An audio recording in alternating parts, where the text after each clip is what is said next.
नमस्कार, मैं हूं पवन त्यागी। मोदी समाज के अपमान के केस में राहुल गांधी बुरी तरह फंसे हुए हैं। इनके ऊपर एक से अधिक केस दर्ज हैं, जिसमें कि पूर्णेश मोदी और इस मामले में एक केस जो कि आप देखें कि पटना में दर्ज है इनके खिलाफ सुशील मोदी की तरफ से। लेकिन अब राहुल गांधी, जिनकी वायनाड की सदस्यता चली गई, जिनको 2 साल की सजा मिली हुई है, वो सुप्रीम कोर्ट पहुंचे हैं और सुप्रीम कोर्ट में गिड़गिड़ाते हुए उन्होंने कहा है कि मिलोड मेरे साथ जो है रहम करिए, वरना मेरे 8 साल बर्बाद हो जाएंगे, मैं चुनाव नहीं लड़ पाऊंगा और अगले 6 साल 2 साल सजा के बाद यानी पूरे टोटल 8 साल मेरा कैरियर तबाह हो जाएगा। वो राहुल गांधी जो अपने आप को ये कहते हैं कि मैं तो माफी नहीं मांगूंगा क्योंकि मैं तो सावरकर नहीं हूं। अब देखना होगा कि सुप्रीम कोर्ट में क्या उनकी सजा कम होती है। वो बगैर माफी मांगे क्या सुप्रीम कोर्ट से मुक्ति पाते हैं? सुप्रीम कोर्ट क्या उनको मुक्त कर पाएगी? ये एक बड़ा सवाल है। लेकिन सवाल इस समय यह भी उठ रहा है कि जिस तरह से सुप्रीम कोर्ट ने तत्काल इनकी सुनवाई करने के लिए जो इनकी याचिका है उसको स्वीकार किया है, ये भी चर्चा का एक विषय है कि सुप्रीम कोर्ट में ऐसा क्या था कि इधर वकील ने याचिका डाली और कहा कि साहब इमरजेंसी में सुनवाई कर लीजिए और 21 जुलाई इसको तारीख मिल गई। एक बार फिर से सुप्रीम कोर्ट चर्चा में है। जिस तरह से हमने देखा था कि इस मामले में सुप्रीम कोर्ट, जब भी आप देखिए इस तरह के कोई लोग आते हैं, वो तत्काल उस पर सुनवाई को तैयार हो जाती है। तीस्ता सी तलवार के मामले में हमने देखा तत्काल सुनवाई हो गई, तत्काल राहत मिल गई। अब राहुल गांधी के मामले में पहले से ही लोग ये कह रहे हैं कि सुप्रीम कोर्ट तो इस सजा को कम तो 100% कर ही देगा। हालांकि आपको बता दें, राहुल गांधी की ये जो सजा है, ये उन्होंने तमिलनाडु में एक चुनावी सभा में सभी मोदी सरनेम वाले चोर होते हैं ये बयान दिया था। इसके बाद पूरे मोदी सरनेम वाले लोग, जो कि अच्छे खासे समाज है इस देश के अंदर, उनमें आक्रोश फूटा था और उसमें कई जगह इसमें FIR कराई गई। हालांकि अभी एक केस में ललित मोदी ने भी इनको FIR कराई है और उसमें तो वर्ल्ड लेवल के वकील उसने हायर किए हैं। लेकिन आज तक आपको बता दूं, जो निचली अदालत ने इनको केस सुनाया है 2 साल की जो अधिकतम सजा, जिस पर ये चर्चा भी हो रही थी, और राहुल गांधी के खिलाफ जो सूरत की कोर्ट ने आदेश दिया उसमें अधिकतम सजा क्यों दे दी? 1 भी हो सकता था, 1.5 भी हो सकता था, जब अधिकतम 2 है 2 ही साल सजा सुना दी। लेकिन इसको जब चुनौती हाई कोर्ट में दी गई तो हाई कोर्ट ने भी इस सजा को रोक लगाने से मना कर दिया, क्योंकि वहां यह दलील दी गई याचिकाकर्ता की तरफ से, पूर्णेश मोदी की तरफ से, कि साहब ये जो राहुल गांधी है ये पहली बार नहीं है कि ये मोदी कम्युनिटी का अपमान कर रहे हैं, ये आदतन अपराधी है। और इस राहुल गांधी के खिलाफ अलग अलग मामलों में, इसी तरह अपमान करने के मामलों में, झूठ बोलने के मामले में, लोगों की बेइज्जती करने के मामले में 10 केस दर्ज हैं। जब उन 10 केसों का हवाला दिया गया और यह तय हुआ कि आदतन अपराधी, क्योंकि कोर्ट में जज साहब इस बात को जरूर देखते हैं और हर अपराध के मामले में देखा जाता है कि यदि कोई आदतन अपराधी है, लगातार एक अपराध को बार बार कर रहा है, इस पर सजा सख्त होती ही है। और कई मामलों में हमने देखा है कि गुंडे मवाली टाइप के लोग होते हैं, कहीं बार बार लड़ाई झगड़ा कर दिया तो उसको तो गैंगस्टर एक्ट लग जाता है आदतन अपराधी के कारण।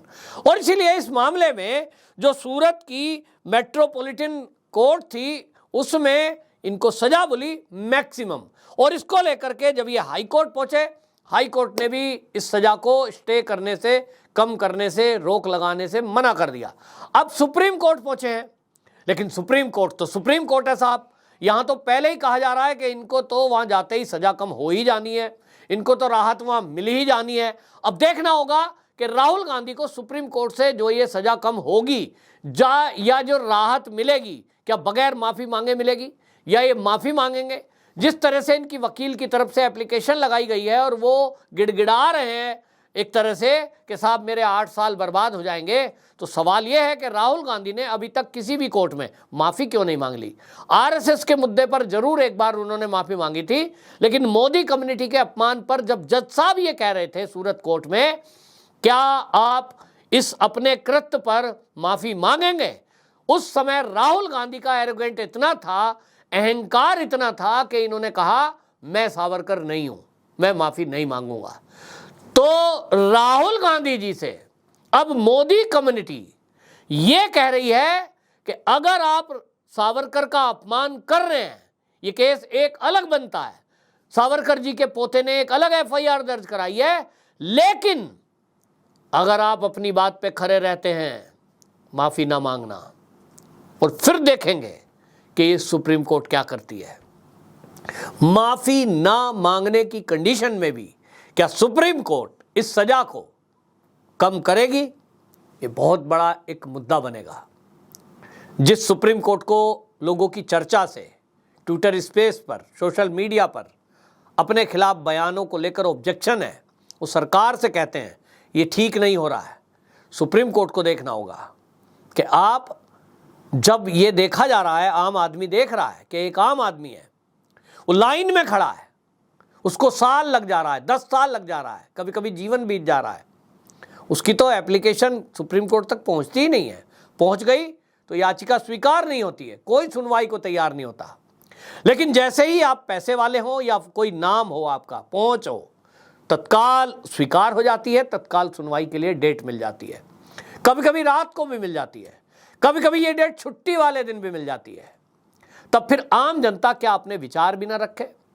आजाद देश में हम कहते हैं लोकतांत्रिक है, लोकतांत्रिक देश में बोलने की आजादी है, लेकिन आप देखिए इसी देश में आप किसी भी कोर्ट के निर्णय पर नहीं बोल सकते, किसी कोर्ट के विरुद्ध नहीं बोल सकते, किसी जज पर कोई टिप्पणी नहीं कर सकते।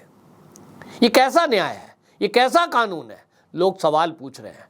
एक और बात, एक कोर्ट ने, मान लीजिए मेट्रोपॉलिटन जो कोर्ट है, उसने ये देखा कि राहुल गांधी की जो गलती है उसमें जो मैक्सिमम सजा इसको दी जाए, क्योंकि आदतन अपराधी है। इस मामले में आपको बता दें, ये जो है 2015 में आरएसएस के लोगों ने मुझे असम में मंदिर में प्रवेश नहीं करने दिया, इसको लेकर झूठ बोला था, उसके खिलाफ केस इनके ऊपर बना हुआ है। 2017 में जो बेंगलुरु में गौरी लंकेश पत्रकार की हत्या का मामला था, उसमें इन्होंने आरएसएस और बीजेपी पर वो ब्लेम किया था, उसको लेकर इनके खिलाफ केस दर्ज है। 2018 में अमित शाह, नोटबंदी को लेकर के इन्होंने आरोप लगा दिया था कि अमित शाह के जो नोट हैं वो 750 करोड़ रुपए के नोट एक जिला सहकारी जो बैंक है उसके डायरेक्टर ने बदलवा दिए, उसको लेकर बैंक की तरफ से एप्लीकेशन दर्ज है। 2018 में राफेल को लेकर इन्होंने बोला था और राफेल में चोरी हुई है, घोटाला हुआ है, इसको लेकर के जो आरोप लगे थे उसमें केस दर्ज है। 2019 में मध्य प्रदेश के जबलपुर में एक हत्या में अमित शाह का नाम लिया था, उसको कहकर वहाँ जो है पार्टी की तरफ से एक बंदे ने केस दर्ज कराया।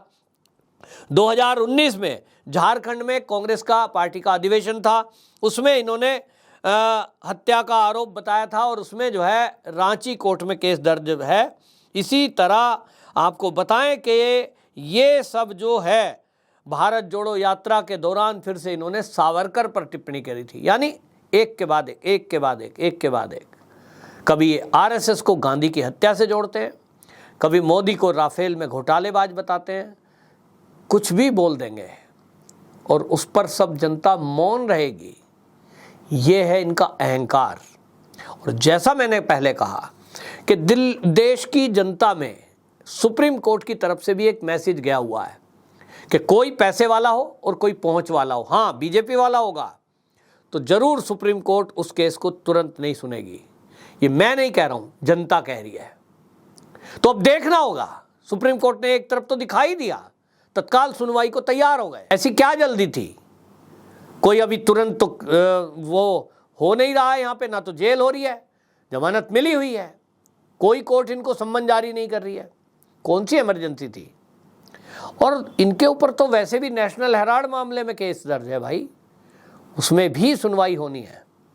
तो कुल मिलाकर के आप देखिए कि किस तरह से राहत मिलती है पद और पैसे वालों को, और एक तरफ आम आदमी है जो लाइन में खड़ा है, बरसों कोर्ट के चक्कर काटता है। तो सुप्रीम कोर्ट पर सवाल उठना लाजमी है, लेकिन अब सुप्रीम कोर्ट को प्रूव करना है कि वो सबको एक ही तरह से देखती है, उसके लिए कोई छोटा कोई बड़ा नहीं है। भाई कानून है, वो कानून जो निचली अदालत है, मेट्रोपॉलिटन जो कोर्ट है, वो या हाई कोर्ट या सुप्रीम कोर्ट, तीन के लिए अलग अलग किताब है कि अगर मान लीजिए किसी व्यक्ति ने किसी का अपमान किया तो अगर वो मेट्रोपॉलिटन कोर्ट में पहले केस जाता है तो वहाँ किताब अलग है कानून की, वहाँ संविधान अलग है कि साहब ये तो निचली कोर्ट में है, यहाँ इतनी सज़ा होगी। फिर वो हाई कोर्ट आते आते बदल जाती है। तो क्या किताब बदल गई कि हाई कोर्ट में कानून की किताब अलग है और सुप्रीम कोर्ट की किताब अलग है? जज एक ही है, कानून एक ही है, संविधान एक ही है, लेकिन आप देखेंगे बहुत सारे मामलों में फैसले अलग अलग हैं। निचली अदालत ने किसी को बरी कर दिया, वो हाई कोर्ट में पहुंचते हैं, बहुत मामलों में हाई कोर्ट कहता है नहीं, निचली अदालत ने गलत जमानत दी, पकड़ो इसे, जेल में डालो। भैया वो निचली अदालत वाले ने जो फैसला दिया था बाइज्जत बरी का, उसको जेल में डालो ना, उसके खिलाफ केस करो ना। वो कोई जज कैसे गलत निर्णय दे सकता है किसी अपराधी को जमानत देने का? और अगर दी है तो किस आधार पे दी है, उससे एक्सप्लेनेशन तो कॉल करो। कोई कानून है कि नहीं जजों के लिए? यह सवाल उठ रहा है। फिर अगर हाई कोर्ट ने कह दिया ठीक है जी इसको जेल में डाल दो, वो फिर सुप्रीम कोर्ट पहुंच जाता है, सुप्रीम कोर्ट में केस जाता है, उसी केस में सुप्रीम कोर्ट कहता है जमानत दे दो, तत्काल जमानत दे दो। भैया क्या हो रहा है ये? निचली अदालत कुछ कहती है, हाई कोर्ट कुछ कहती है, सुप्रीम कोर्ट कुछ कहती है। तीनों में हैं तो जज फैसला करने वाले, न्यायपालिका के लोग, एक ही संविधान, एक ही किताब, एक ही कानून, अलग अलग कैसे? ये समझ से बाहर है।